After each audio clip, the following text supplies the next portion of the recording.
Balita mula sa lalawigan sa bawat rehiyon ng ating bayan. Dito sa Ang Pilipinas Ngayon.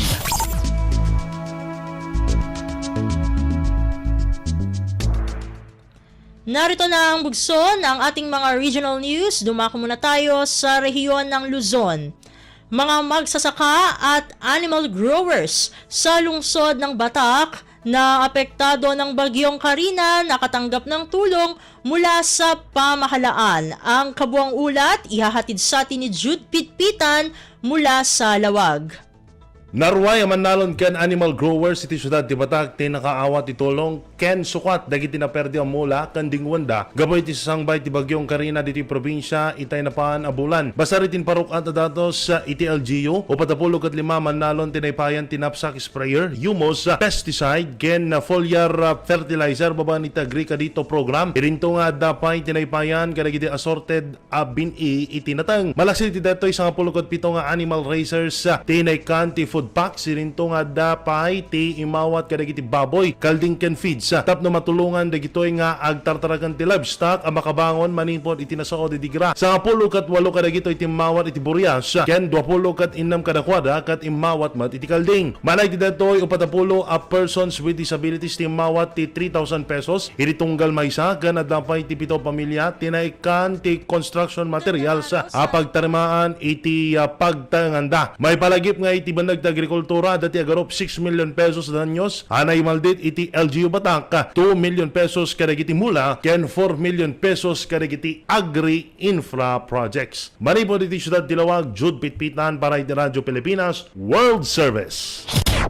Balita mula sa lalawigan sa bawat rehiyon ng ating bayan. Dito sa Ang Pilipinas Ngayon.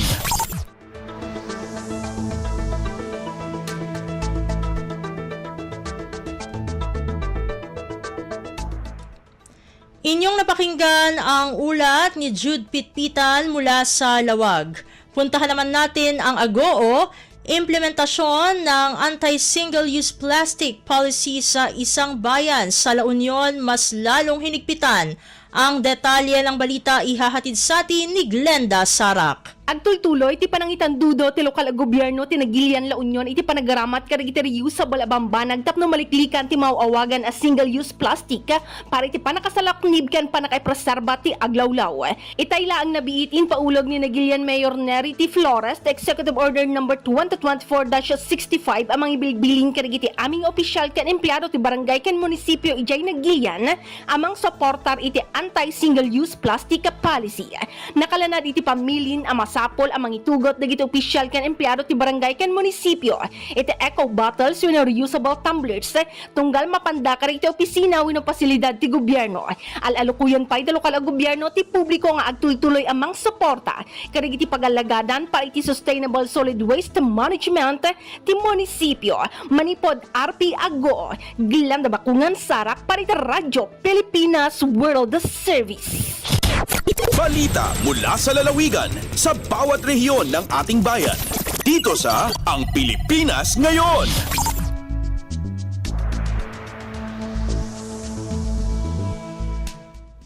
Inyong napakinggan ang ulat ni Glenda Sarak mula sa AGOO. Dumako naman tayo sa Tuguegarao.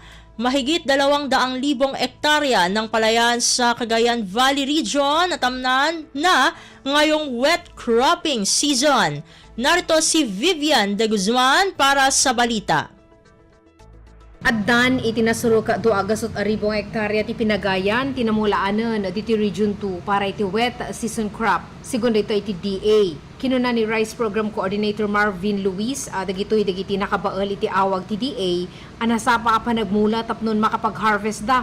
Sakbay pa iti yaay dagiti napipig sa abagyo into October ken November iti daytoy atawan. Ti 200,000 hektarya pasat iti total rice production area ti Region 2 at 312,000. Nga isut rason tapno mapaabot ti 350% iti rice sufficiency level ti region. Isut paggapuan iti bagas para kadagiti taga NCR kanda dumapay a regions. Kinunana ang manarimanan ang may kamkamakam ita ti panagmula iti nasuro ka asang agasot a 1,000 hektarya. Kalpasahan ana parnuay da karina ken habagat iti sufisyente adunum para kadagiti pinagayan. Malaksit iti daytoy nakasagana mo ti estratehiya ti DA tapno makatulong da iti pest control wano pa ng paksyat kadag iti peste ita apanawan. Manipod DWP ito gagaraw. Dito ni Vivian de Guzman para iti Radyo Pilipinas World Service. Balita mula sa lalawigan sa bawat rehiyon ng ating bayan. Dito sa Ang Pilipinas Ngayon.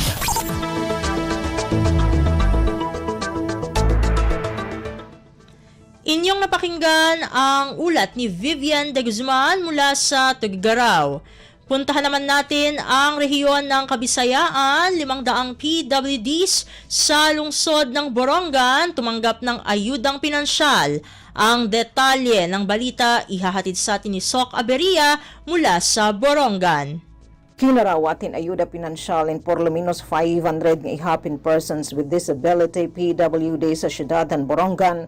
Tikang ang lokal nga pamunuan naging dumara nga payout ang pagburublig ng City Treasurer's Office, City Social Welfare and Development Office ug Federated PWDs Association ng syudad na naglabay nga adlaw.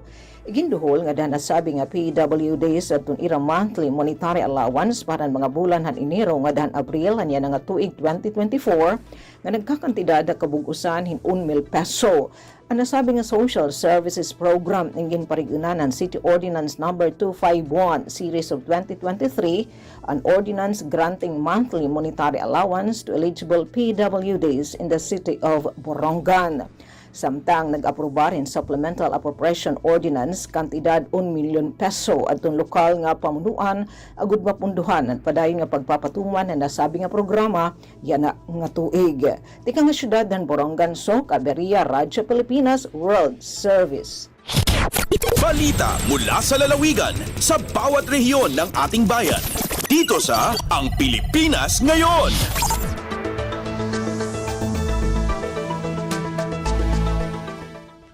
Inyong napakinggan ang ulat ni Sok Aberia mula sa Borongan. Dumako naman tayo sa Sogod, Aguila na i-rescue sa bayan ng Tomas Opus, Southern Leyte. Ang kabuang ulat ihahatid naman sa atin ni Ruel Bugnos. Usa ka agila ang na-rescue sa Barangay Rizal sa lungsod sa Tomasopo, Southern Leyte kagahapon adlaw Agosto 7 tuig 2024. Sa nakuha nga impormasyon sa Radyo Pilipinas gikan kang Jed Guasa, usa ka magtutudlo sa Rizal National High School, usa sa ilang nga mga estudyante ang nagbutang og litag alang sa manok nga ihalas. Ug sa dihang adunay natanggong nga manok ihalas nahiapil usab niini ang usa ka agila nga gitawag usab og Pinker's Hawk Eagle. Tungod sa iya nga pagkatanggong sa litag, nagluya na kini og wala na makalupad pa pagbalik. Kalabot niini dali-dayon nga giturn over sa Municipal Environment and Natural Resources Office kon Menro sa lungsod sa Tomasopos og sa pinakauhay nga impormasyon ana na kini karon sa kustodiya sa DNR sa Dakbayan sa Masin alang sa dugang nga pagsusi. Balita gikan sa Southern Leyte kini si Ruel Bugnos para sa Radyo Pilipinas sa World Service. Balita mula sa lalawigan sa bawat rehiyon ng ating bayan. Dito sa Ang Pilipinas Ngayon.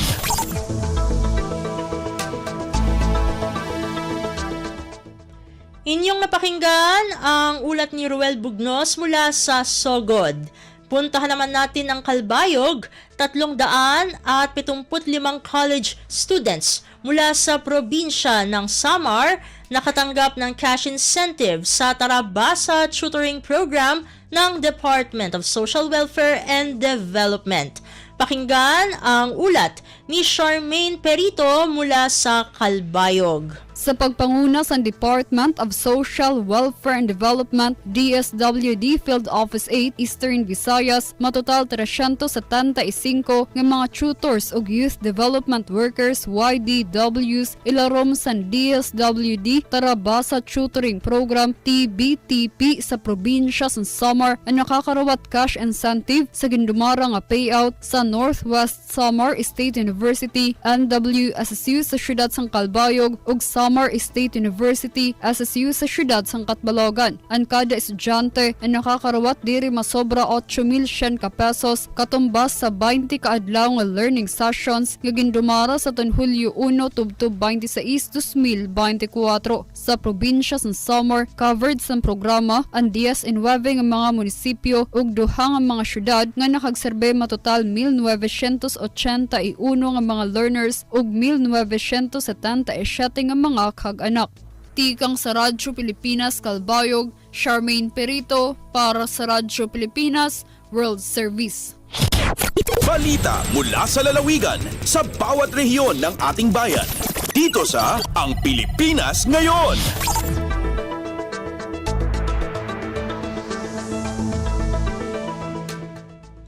Inyong napakinggan ang ulat ni Charmaine Perito mula sa Calbayog. Dakuin naman natin ang rehiyon ng Mindanao.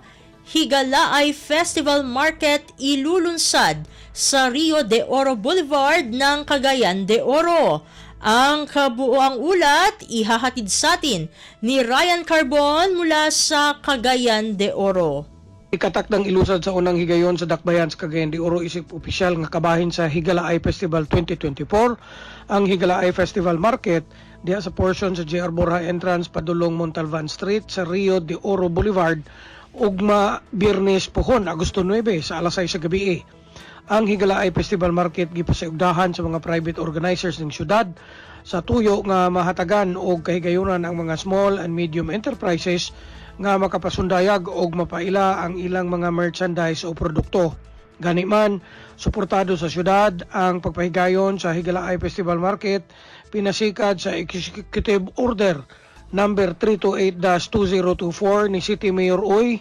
Diin nalatid nga ang Higalaay Festival Market ubos sa pagdumala sa Higalaay Festival Technical Working Group o Rio de Oro Boulevard Management Team. Gikan sa RP1 Cagayan de Oro City, Ryan Carbon para sa Radyo Pilipinas World Service. Balita mula sa lalawigan sa bawat rehiyon ng ating bayan. Dito sa Ang Pilipinas Ngayon.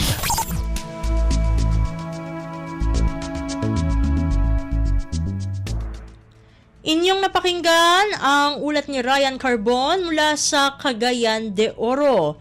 Puntahan naman natin ang Zamboanga. Department of Agriculture sa Region 9 nagbigay ng 17,000 pisong halaga ng durian production inputs sa pamahalang panlalawigan ng Zamboanga del Sur. Narito si Leslie Cubol para sa balita. Nagtunol og 17 ka milyon ka pesos ng kantidad sa durian production inputs ang Department of Agriculture Region 9 sa pangagamahan ng probinsyal sa lalawigan sa Zamboanga del Sur. Kiniisip Agricultural Assistance and Intervention sa mga maguma ilawom sa High Value Crops Development Program sa Departamento sa Agrikultura. Ang pagtunol sa maong production inputs gipahigayon sa Dakbayan sa Pagadian sa pagpangulo ni DA9 Regional Executive Director Engineer Marcos Aves Sr. Sa iyang mensahe, gibutyag ni Red Aves nga ang interbensyon sa kagamhanan makatabang sa mga maguma nga makabaton og dugang kita. Ang mga ayuda gilangkuban sa 180,000 kabuok nga durian seedlings o sa gatos ka plastic crates, 1,242 ka sako nga inorganic fertilizer o 816 ka botelya nga liquid fertilizer. Sa ngalan sa mga mag-uma sa probinsya sa Zamboanga del Sur, mahinang pong gidawat ni Governor Victor Yu ang maong production inputs. Gikan diri sa Radyo Pilipinas Zamboanga, kini si Leslie Cubol para sa Radyo Pilipinas World Service. Balita mula sa lalawigan sa bawat rehiyon ng ating bayan. Dito sa Ang Pilipinas Ngayon.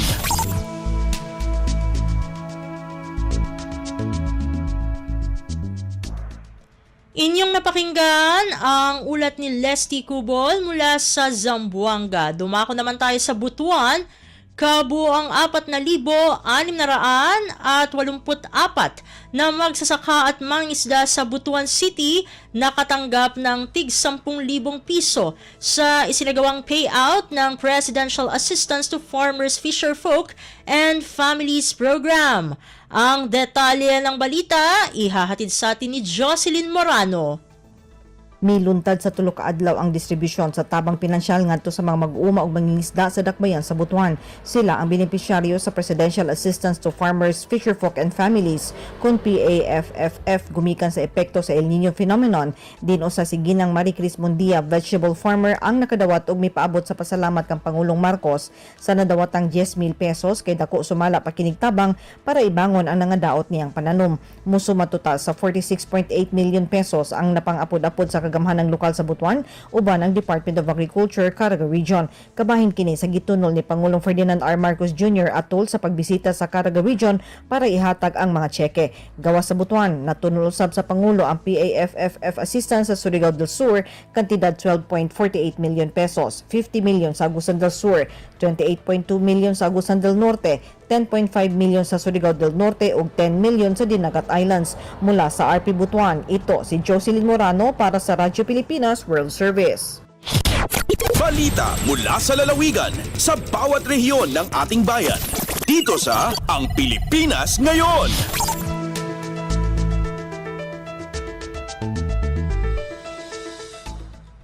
Inyong napakinggan ang ulat ni Jocelyn Morano mula sa Butuan. Puntahan naman natin ang Iligan, Batang Bangsamoro na sungkit ang gintong medalya at hinirang bilang Nuclear Science Ambassador sa kauna-unahang International Nuclear Science Olympiad sa Pampanga. Ang kabuang ulat ihahatid naman sa atin ni Sharif Timhar Habib Majid. Nasakmit sa usa ka batang Bangsamoro nga si Muhammad Nur Kasib, iskolar gikan sa Philippine Science High School Central Mindanao Campus, ang gold medal sa First International Nuclear Science Olympiad nga gipaygayon niadtong July 31 hangtod August 6 sa SMX Convention Center Clark, Pampanga. Gawas sa gold medal, gitudlo usab si Kasib isip Nuclear Science Ambassador tungod sa iyang pinakataas nga score sa mga Olympiad. Sumala sa International Atomic Energy Agency, isip usa ka Nuclear Science Ambassador, magpasundayag si Kasib sa pagpasiugda sa nuclear science ngadto sa publiko ug magdasig sa umaabot nga mga henerasyon sa mga siyentista ug mga inhinyero. Gipanguluhan kini sa Department of Science and Technology o DOST Philippine Nuclear Research Institute nga gisalmutan sa 55 ka mga tinun-an gikan sa 14 ka nasod sa Asia Pacific region. Tumong nini nga mapalapad ang kahibalo sa mga high school students bahin sa malinawon nga paggamit sa nuclear science o technology. Sa kinatibuk-an nakakuha og 2 ka gold medals ug 1 ka silver medal ang Team Pilipinas sa maong Olympiad. Gikan sa Radyo Pilipinas Iligan, kini Sharif Timhar alang sa Radyo Pilipinas World Service. Balita mula sa lalawigan sa bawat rehiyon ng ating bayan. Dito sa Ang Pilipinas Ngayon.